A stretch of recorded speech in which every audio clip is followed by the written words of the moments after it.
This is the Queen of Politics edition of The Erin Cruz Show, the political weekly wrap-up that packs a punch with your host, Erin Cruz.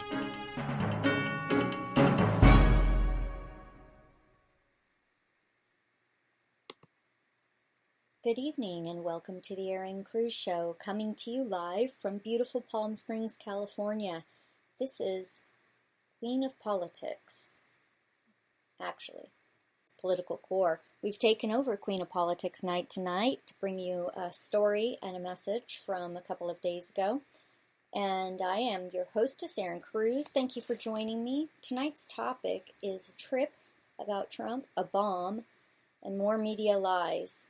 We also have an update on where ObamaCare and the AHCA stands in Congress. And I want to thank all of my listeners, my faithful friends and followers and fellow patriots. I can't tell you how much I appreciate you guys being so patient with me while I get the platform up and running. We had a few changes this last week, and I am looking forward to going out independently, as I am now, and looking for a permanent home. So thank you for following me in this journey. If you ever have any suggestions, I'm always here. You have a topic you want to listen to, go ahead and share it with me. I'm open always. So we're going to talk a little bit tonight about Trump's trip. It really seems like last year already, with the last 48 hours and the rollout of Manchester and what's happened, as a result of the bombing. And I'm sure most of you know what happened. There was bombing right after a concert put on by Ariana Grande, and 22 people were killed, and 100 plus were brutally injured. But we'll get into that in just a few minutes. But Trump went on his first overseas tour representing our great nation, and the media couldn't make up its mind how they want to report on this issue. I mean, he had a resounding welcome from Saudis, from Israel, when we saw him over in Brussels. I mean, the red carpet was rolled, and I think it wasn't rolled out for just Trump. It was rolled out for a new era, a new time, a time for growth and opportunity, a time where borders would be respected, other nations would be respected, and we could all take our rightful place in this world, and bring in a new time of opportunity with those sorts of rule of law being respected. Other nations, I think, appreciate that, and it really is a good time. But I think that watching him not bow, watching him graciously accept their hospitality of all people who seem to bring him into their country, I mean, it felt like we were actually represented. Make America great again. No. Make America great again is in our mind, in our actions, but also in our mind. What we've seen the last 8 years is a place where, America was great, but it was brought to the place of apologizing for past either wrongs or unwrongs or whatever it might have been. And this huge apology tour, and it was just so wonderful seeing Trump go across the sea amongst other world leaders and having good, solid conversations, seeing partnerships strengthened, seeing, the people's response too to his visiting their nation. It was, I believe, unbelievable. But the media didn't want to have that. The media, in many cases, were showing all sorts of excerpts and cuts out and of his visit, and it was unfortunate that they couldn't just grasp the fact that maybe we're turning a new leaf. We are going to make best strides to take this nation into the next 8 years, 4 years for sure, but 8 years with, more jobs, which we've already seen, less debt, which we've already seen, reforms in healthcare to drive prices down, which we're trying to do, and the media is pushing back on. I mean, Dodd-Frank, adjusting those measures, we're trying to do that, cutbacks in the EPA and overreach, which we'll touch on that a little bit later. The FCC, I mean, freedom of, net neutrality was a big one that Obama pushed, and I can't believe that his base didn't push back harder. We're seeing, Trump break barriers that, it's just outside of his 100 days. It's phenomenal. We're not even 6 months through the year, and we're already seeing massive gains. So, anytime the media gets their head in there, it seems to be always drawn on the negative. And we need to combat that. And so what I was thinking is, many of you may have only seen clips of Trump's speech, excerpts here or there, put it all over the media, especially since the bombing happened. I've seen all sorts of things coming out of context. So I want to read a great deal of Trump's speech. I'm not going to read the whole thing, but I think you'll get the gist of when I am reading it. I think that it was long, but it's definitely worth taking a look at. And I think, especially because when Trump spoke, he spoke on Islam.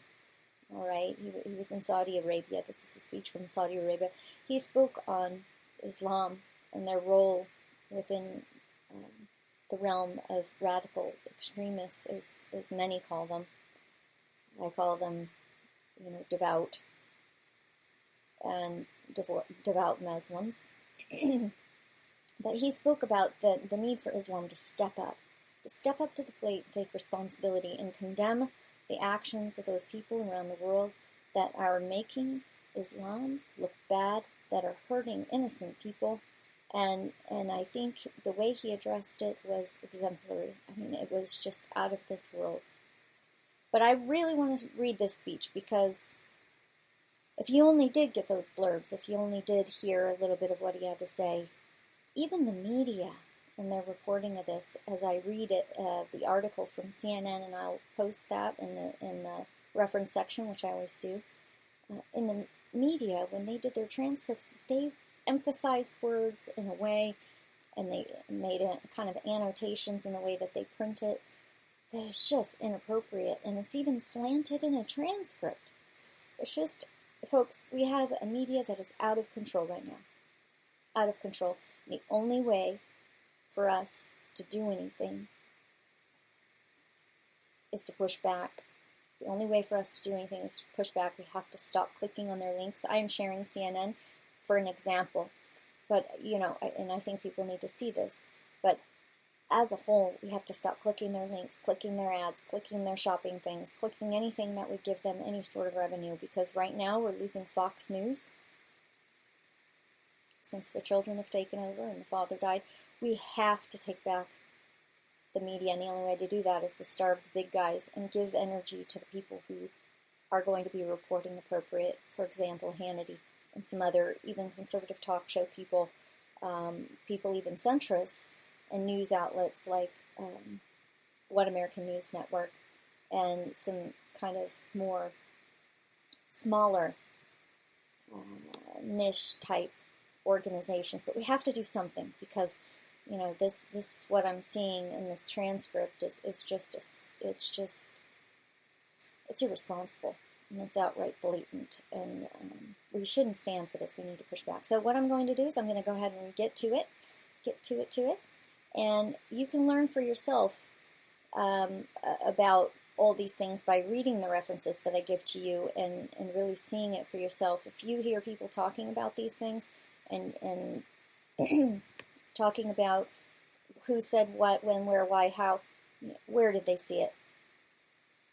Okay, who was presenting it, and did they verify it? I mean, you can't just blurb out the side of your cheek these days, people. The news out there is shady and it's jaded. So I'm going to go ahead and read what CNN wrote, which is accurate, and I will bounce in and out of this speech as we go along. Again, this is the speech that Trump gave when he was in Saudi Arabia. Here we go, folks. I want to thank King Salman for his extraordinary words and the magnificent kingdom of Saudi Arabia for hosting today's summit. I am honored to be received by such gracious hosts.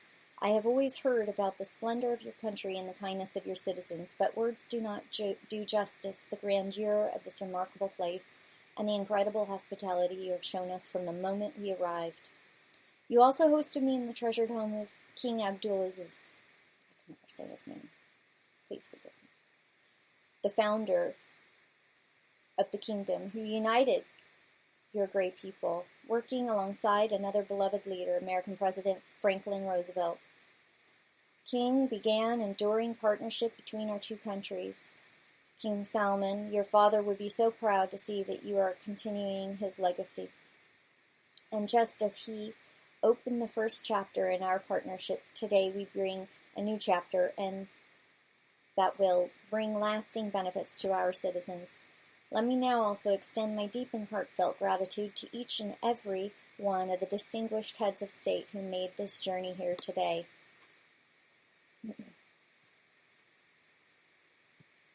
You greatly honor us with your presence, and I send the warmest regards from my country to yours. I know that our time together will bring many blessings to both your people and mine. I stand before you as a representative of the American people to deliver a message of friendship and hope. This is why I chose to make my first foreign visit to a trip to the heart of the Muslim world, to the nation that serves as custodian of the two holiest sites in the Islamic faith. In my inaugural address to the American people, I pledged to strengthen America's oldest friendships and to build new partnerships in pursuit of peace. I also promised that America will not seek to impose our way of life on others, but outstretch our hands in the spirit of cooperation and trust. Our vision is one of peace, security, and prosperity in this region and in the world. Our goal is a coalition of nations who share the aim of stamping out extremism and providing our children a hopeful future that does honor to God. So this historic and unprecedented gathering of leaders, unique in the history of nations, is a symbol to the world of our shared resolve and our mutual respect. To the leaders and our citizens of every country assembled here today, I want you to know that the United States is eager to form closer bonds of friendship, security, culture, and commerce. For Americans, this is an exciting time. A new spirit of optimism is sweeping our country. In just a few months, we've created almost 1 million new jobs, added over $3 trillion of new value, lifted the burdens of American industry, and made record investments in our military that will protect the safety of our people and enhance the security of our wonderful friends and allies, many of whom are here today. Now, there is even more blessed news I'm pleased to share with you. My meetings with King Salman, the Crown Prince, and the Deputy Crown Prince have been filled with great warmth, goodwill, and tremendous cooperation. Yesterday, we signed a historic agreement with the kingdom that will invest almost $400 billion in our two countries and create many thousands of jobs in America and Saudi Arabia. This landmark agreement includes the announcement of a $110 billion Saudi-funded defense purchase, and we will be sure to help our Saudi friends get a good deal from our great American defense companies, an agreement that will help the Saudi military to take a greater role in security operations. I'm going to halt there for a minute. I'm not sure how thrilled I am about that part. I really have some strong reservations about their interactions and allowing them to have such a powerful military clout. However, I'm not in charge, but that does raise some eyebrows. They have more than enough money to buy whatever they want. They should invest and they should buy it themselves and compete just like anybody else. They can get a better deal somewhere else, they need to go there. But in any case, that's a tangent. But I'm just also not too thrilled about the numbers right there. But we can go into that another time. We'll get back to the speech. We have also started discussions with many of the countries present today in strengthening partnerships and forming new ones to advance security and stability across the Middle East and beyond. Later today, we will make history again with the opening of a new global center for combating extremist ideology, located right here in this central part of the Islamic world. This groundbreaking new center represents a clear declaration that Muslim-majority countries must take the lead in combating radicalization, and I want to express our gratitude to King Salman for this strong demonstration of leadership. I agree. I have had the pleasure of welcoming several of the leaders present today to the White House, and I look forward to working with all of you. America is a sovereign nation, and our first priority is always the safety and security of our citizens. We are not here to lecture. We are not here to tell other people how to live, what to do, where to be, or how to worship. Instead, we are here to offer partnership based on shared interests and values to pursue a better future for all of us. For us all. Here at this summit, we will discuss many interests we share together, but above all, we must be united in pursuit of one goal that transcends every other consideration. That goal is to meet history's great test, to conquer extremism and vanquish the forces of terrorism. Young Muslim boys and girls should be able to grow up free from fear, safe from violence, and innocent of hatred. And young Muslim men and women should have the chance to build a new era of prosperity for themselves and their people.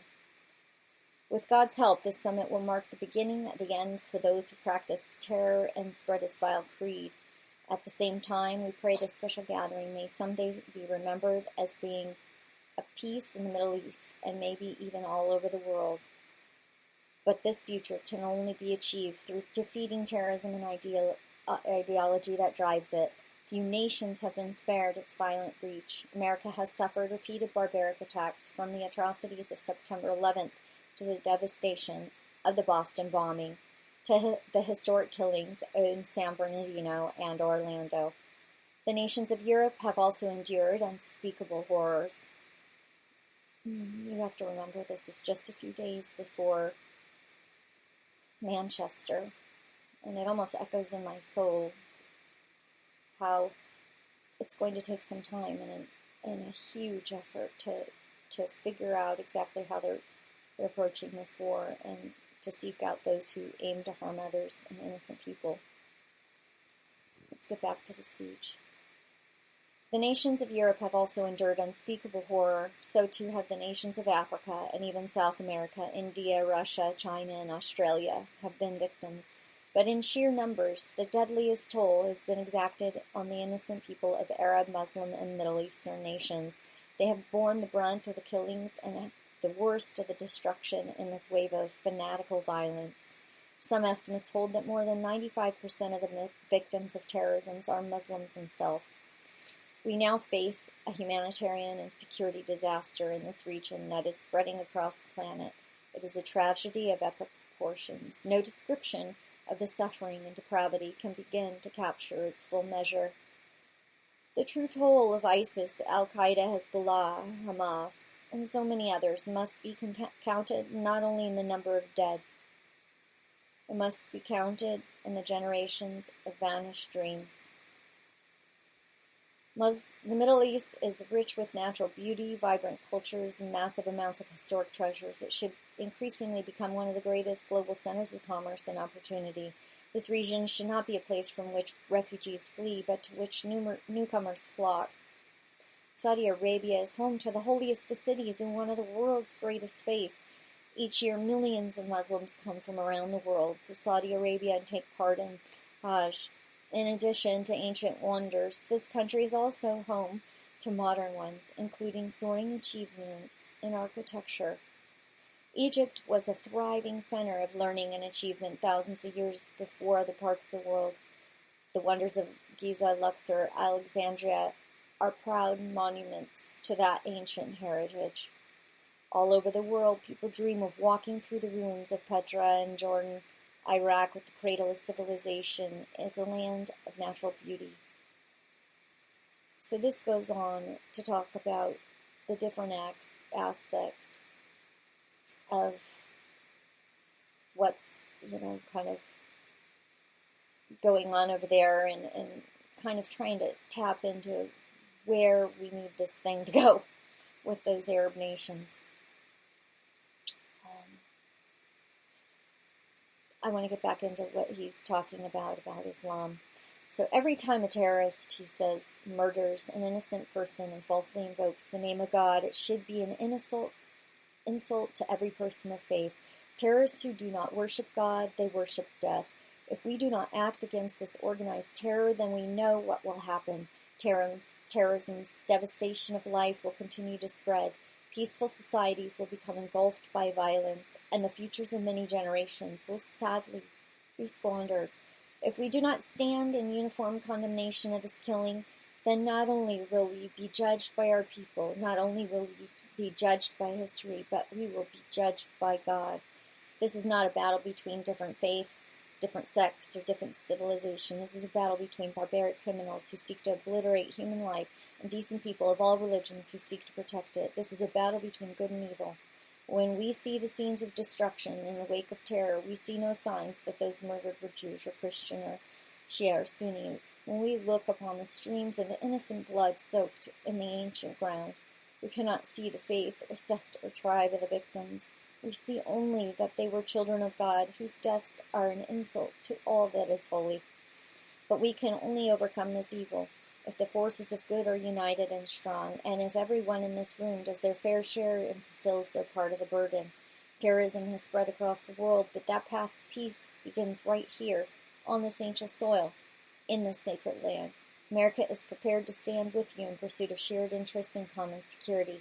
But the nations in the Middle East cannot wait for America to crush this enemy for them. The nations of the Middle East will have to decide what kind of future they want for themselves, for their countries, and for their children. It is a choice between two futures, and it is a choice America cannot make for you.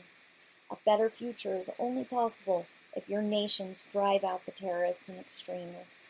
Drive them out. Drive them out of your places of worship. Drive them out of your communities. Drive them out of your holy land, and drive them out of this earth.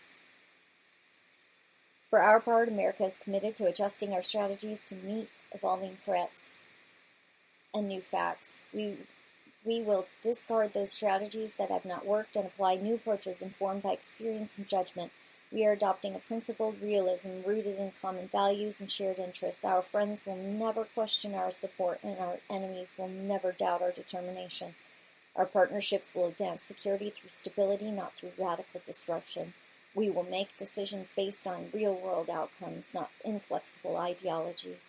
We will be guided by the lessons and experience, not at the confines of rigid thinking, and wherever possible, we will seek gradual reforms, not sudden intervention.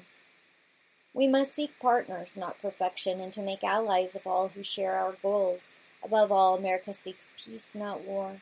Muslim nations must be willing to take on the burden if we are going to defeat terrorism and send its wicked ideology into oblivion. The first task in this joint effort is for your nations, to deny all territory to the foot soldiers of evil. Every country in the region has an absolute duty to ensure that terrorists find no sanctuary on their soil. Many are already making significant contributions to regional security. Jordanian pilots are crucial partners against ISIS in Syria and Iraq. Saudi Arabia and the regional coalition have taken strong action against militants in Yemen. The Lebanese army is hunting ISIS operatives who try to infiltrate their territory. It goes into the different battles. It goes into kind of what's been going on in recent. And then he says, means of honesty confronting the crisis of Islamist extremism and Islamic terror groups it inspires. It means standing together against the murder of innocent Muslims, the oppression of women, the persecution of Jews, and the slaughter of Christians. Religious leaders must make this absolutely clear. Barbarianism will deliver you no glory. Piety to evil will bring you no dignity. If you choose the path of terror, your life will be empty. Your life will be brief. Your soul will be condemned. And political leaders must speak out to affirm the same idea. Heroes don't kill innocents, they save them. Many nations here today have taken important steps to raise that message up.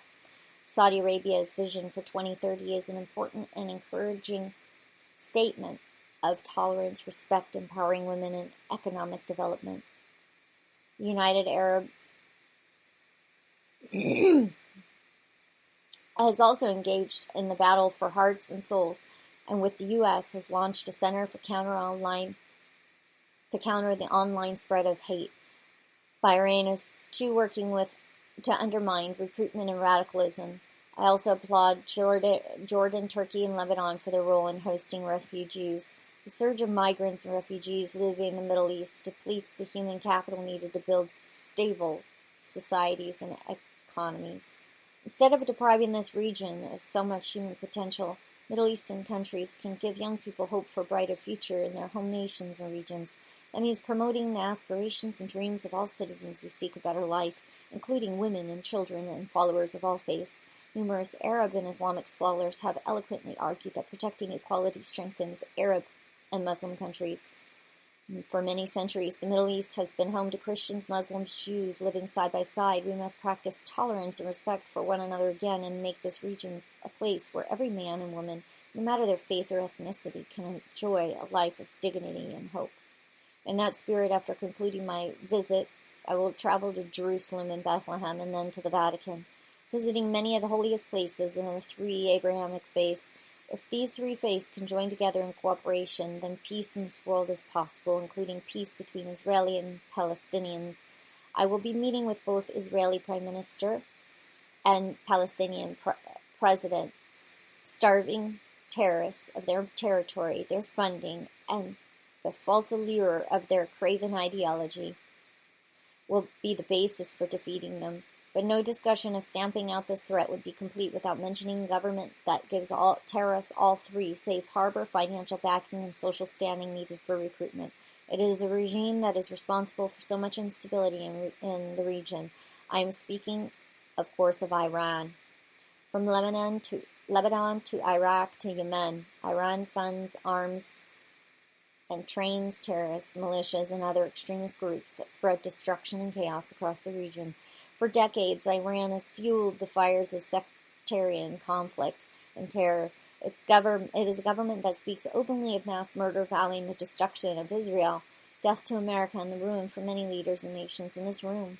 Among Iran's most tragic and destabilizing interventions have been in Syria. Bolstered by Iran, Assad has committed unspeakable crimes, and the United States has taken firm action in response to use the banned chemical weapons by Assad regime. So they go on to the instability, and I think we want to move on down through the speech.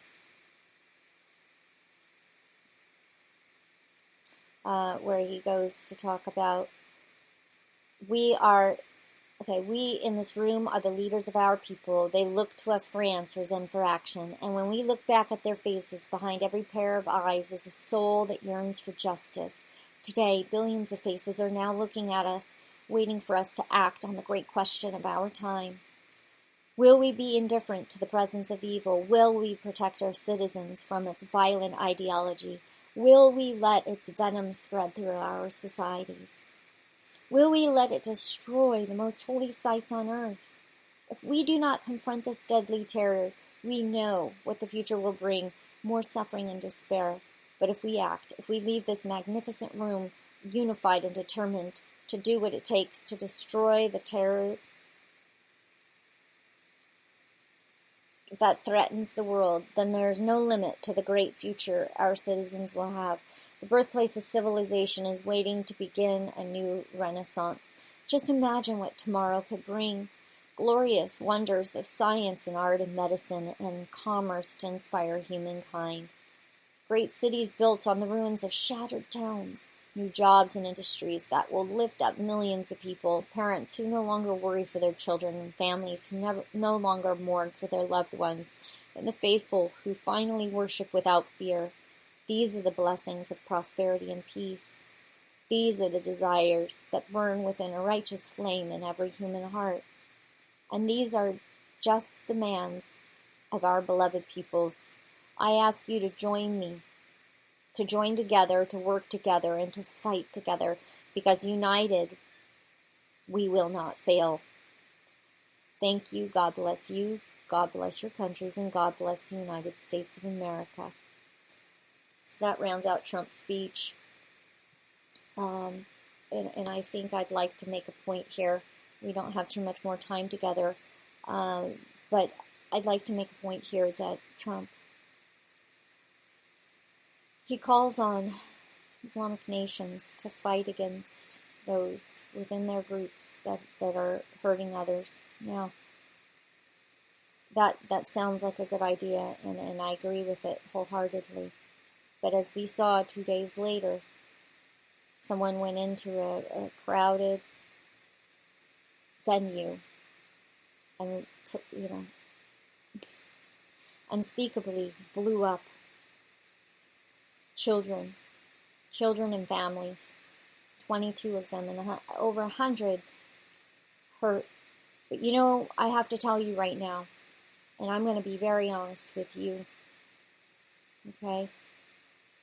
This is not a lone sick person. This is just one person of many people out there who believe in the war against infidel, who believe in their faith and will go to the end in death, do what they have to do for their faith. And that's something that we have to think about. This is not a war against a nation that is mad at you because you did X, Y, and Z. No. This is a fundamental belief system. This is a religious, or in many ways, people see it as a cult.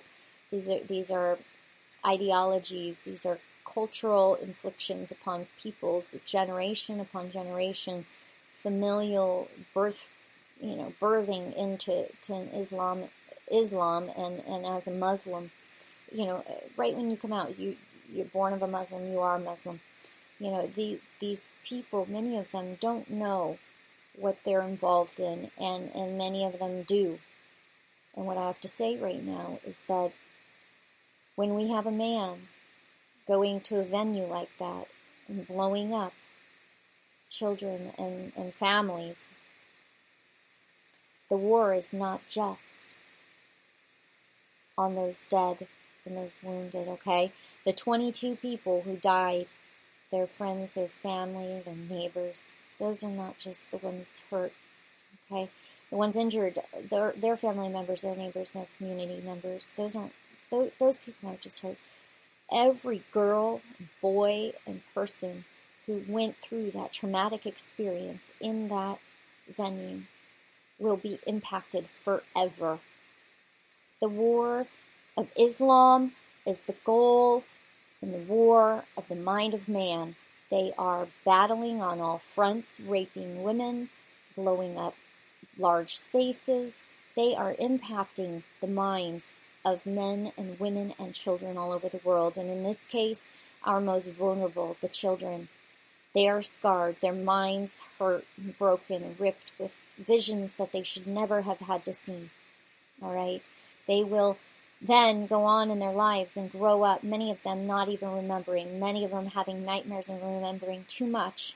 And they will go off to have children of their own, and everything they've experienced in their life will impact their family. This is a war on the minds of the people of this planet against the goodness and loving nature of people from many countries all over the world, all right? This is an attempt to break down other societies that are not Muslim. This is a war of the minds. And so what I would have to do right now is seeing what I've seen about some of these memes that have come out and all of these other, pop stars that have come out and said things, various things. I have to tell you, right now we need to combat that. We need to combat it with peace. We need to combat it with love. We need to combat it with understanding. And you know what? We have to do it in a way that does not show that we are weak. Okay? Because right now we have the people watching. We have people watching how we're behaving. And what I see is a divided and fractured country, especially here in the United States, okay? I see liberals saying tolerance, tolerance, coexist, after Muslims have blown up and impacted tens upon thousands of minds and people for the rest of their lives. Okay, one person has done this in conjunction with, I'm sure, others who helped along the way. But it isn't good enough to just point out the liberals. Conservatives and other people have also bit into it and taken it to the level of saying that all Muslims are bad. I have to say that Islam is bad. Islam is bad news bears. Now, I know that many religions have helped people over the years, but the one distinction that I would like to say about Islam is that it has a war component. Okay, it wouldn't be so bad if it did all of many things that it stands for. It could help people. I don't disagree with that, and I think that there are many people who follow it as a faith and don't follow it to the depth that these religious devotees do. But when we look at Islam, it has a war component, and it's the fifth pillar of Islam. It's called Zakat, and basically, I can never pronounce it, but it's the fifth pillar of Islam, and basically their offerings go toward the furthering of Islam, which would include jihad, which would include reaching out and radicalizing people or taking them to that next level, which would include all sorts of areas. Now, this is something where, we don't see this in other sorts of religions, okay? And Islam, the people of Islam, the nations of Islam, all of these people have a responsibility in their mosques to make sure that they're not contributing to the aspects of the religion that will kill, that have killed, that have been killing. They need to ensure that the peoples within their walls, their neighbors, their friends, that their actions, okay, if they know that somebody is going to do something wrong, that they need to create a hierarchy within their system to ensure that their religion stays a peaceful religion. Okay, that's my view on that. And in the case of those hurt and wounded as a result of this terror attack and many others, I know many people still are suffering from 9/11. We need to reach out to them. We need to provide support to them. We have to look at this as a long-term issue that we need to immediately address, and nations need to address as a whole. They, like Trump said, I applaud him, they need to look at fresh ways to combat the enemy, because currently we aren't. Now, with that, I would really like to say that I want to get into the federal government. I know that's a sad subject we were talking on, but I want to get into the federal government and overreach. I read a story the other day about spiders, and basically it was about creepy crawly things that make you squeak in the dark. It's really quite insane. It's an article written by George Will, and it talks about local spiders and the regulation of interstate commerce. A blind spider creeping through America's judicial thicket might be heading to the Supreme Court, which will have to decide the contentment or even if the survival of the bone cave harvestman spider species, which lives only in 2 central Texas counties. It is of the federal government's business, apparently. No. Is it the federal government's business? This is just outrageous. So the U.S. Fish and Wildlife Service, which administers the Endangered Species Act, is basically taking action against John Yearwood that he can't do anything on his ranch that's been in his family since 1871, okay? Yearwood must surmount, upon other things, a precedent involving Roscoe Filburn, an Ohio farmer who in 1942 lost in the Supreme Court, mocked the doctrine that the federal government is one of limited because enumerated powers, okay? So basically right there, I can go into this in depth, but they talk about the Constitution's Commerce Clause, okay, and stabilizing prices that the government has set to protect quotas of wheat, and a ruling of past, okay. And basically, this guy, he was so angry, he decided to produce 269 bushels outside of his quota and refusing to pay the fine. His insubordination, basically, he got in big trouble. All right. You want to know why he got in big trouble? Because that wheat never reached the interstate commerce. Because that wheat never helped anyone. They couldn't buy it. So I'm going to quote him right here. Supplies a need of the man who grew it, which would otherwise be reflected in purchases on the open market. Homegrown wheat, in this sense, competes with wheat in commerce. In other words, don't buy, you got to go out and buy lettuce. You can't grow your own. You want to know why? Because if you're growing your own, you're not buying lettuce from the store, you're affecting commerce. So your land effectively shouldn't be used for that. That is punk diggity dog. No, no, no, no, no. So if we go down, so this is a prior ruling. But this other guy, this guy with the spiders, I mean, it's just so sad. Pretty much what he used to do is he used to bring kids on his land. He used to lease his land out, and have for free. And 4-H, church, military groups, camping, horseback riding, everything. And he stopped. Okay? And he's even stopped clearing the brush because he didn't want to face federal prosecution for, as this guy who writes this story says, for, quote, disturbing, harming, or endangering the spiders. Okay? The government is more worried about the spiders from other bugs, okay, than anything else. I mean, this is just outrageous. So pretty much the government can do anything it wants with your land and tell you can't do anything with it. They can stop you for doing things with it. You name it. I mean, where is the end? Okay, so they're going to take a look at this. They're going to go a little bit deeper, and hopefully it makes it to the Supreme Court, because I think we're in a really good position to start taking action on these things, because really through Obama's administration, we saw guys digging ditches in their fields to make a pond, and they pretty much got smacked with huge fines.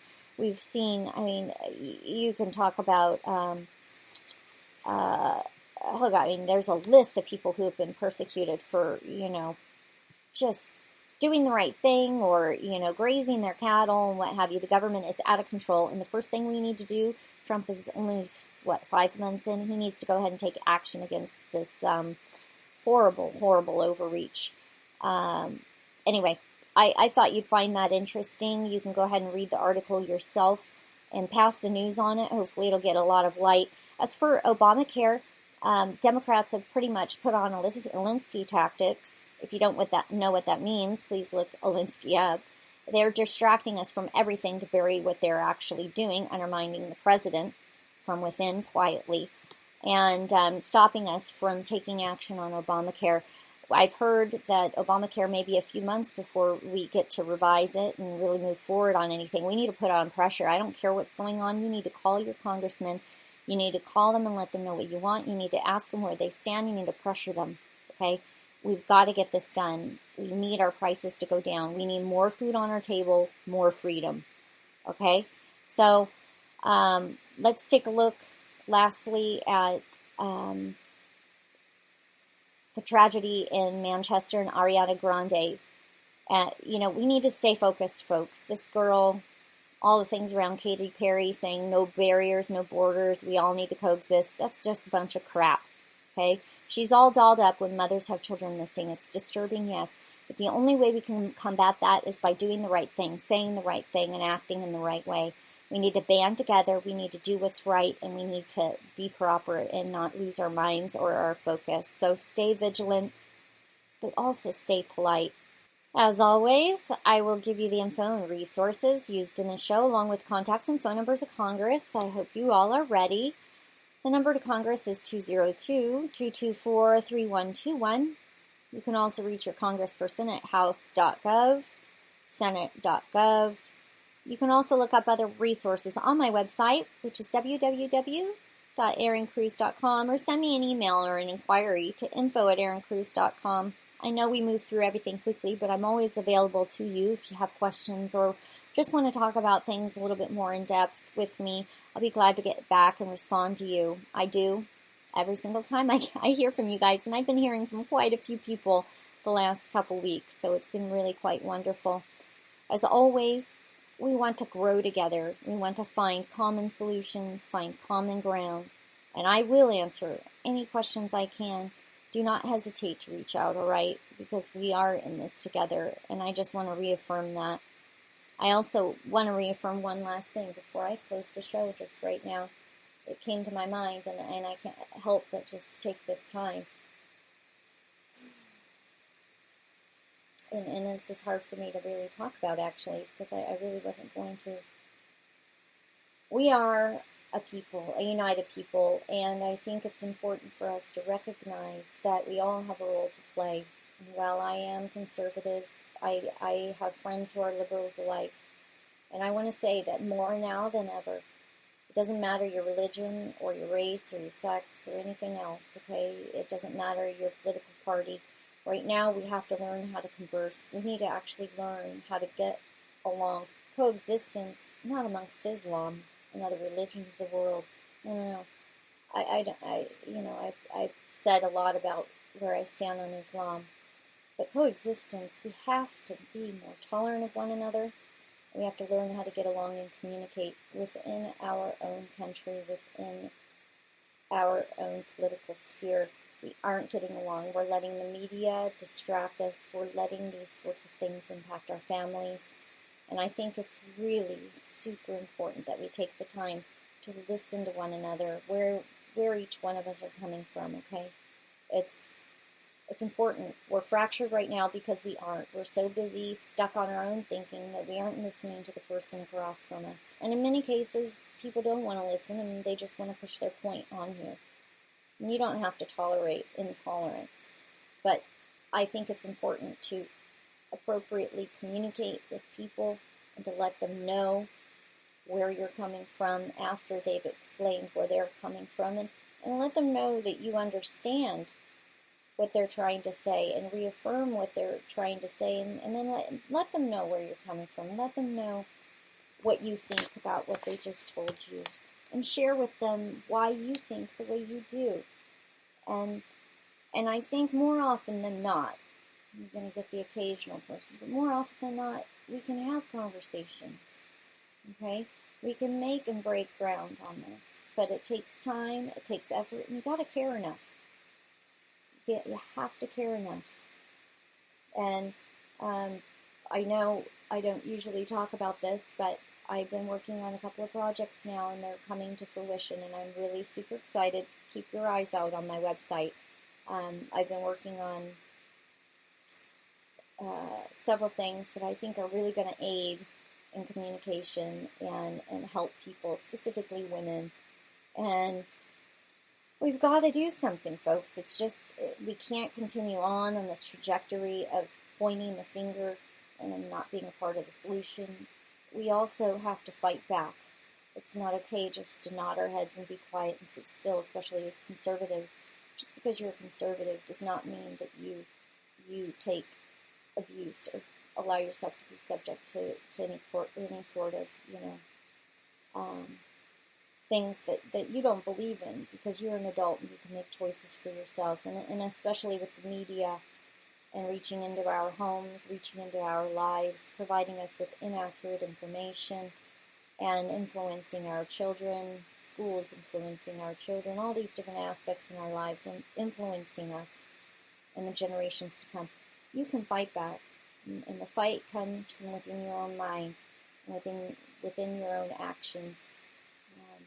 And so look out for what's going to be coming in terms of the projects I'm working on. I'll definitely keep everyone up to date.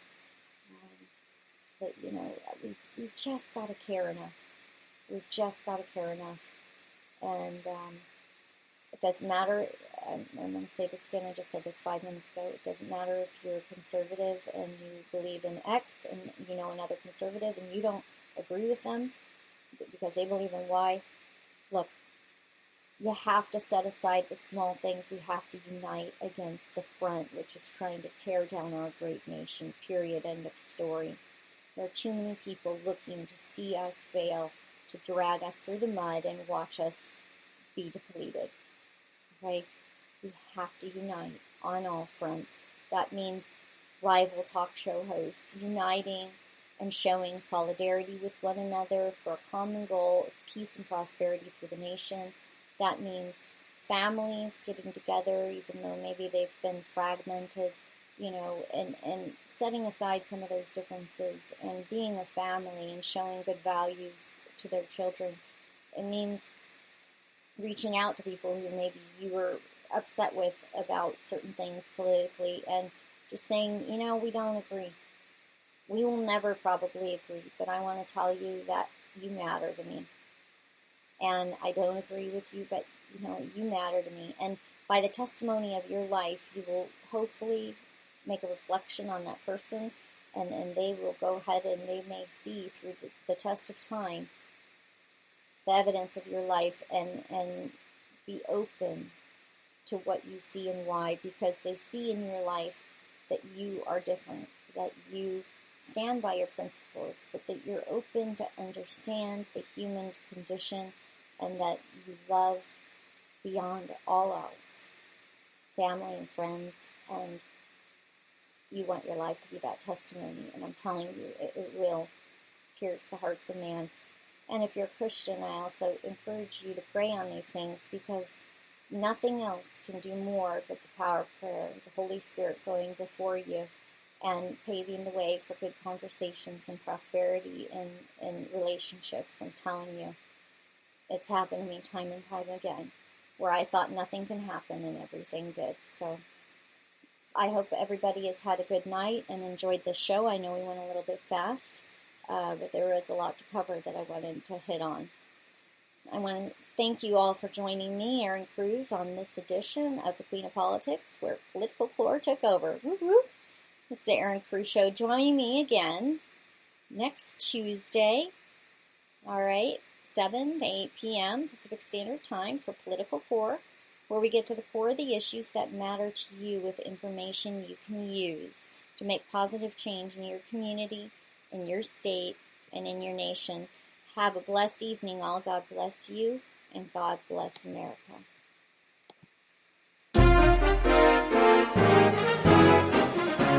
To hear more and to learn more on how you can make an impact or about the Queen of Politics and the Erin Cruz Show, visit us online at erincruz.com. That's ERINCRUZ.com. Thank you for joining us, and see you at the same time and the same place next week.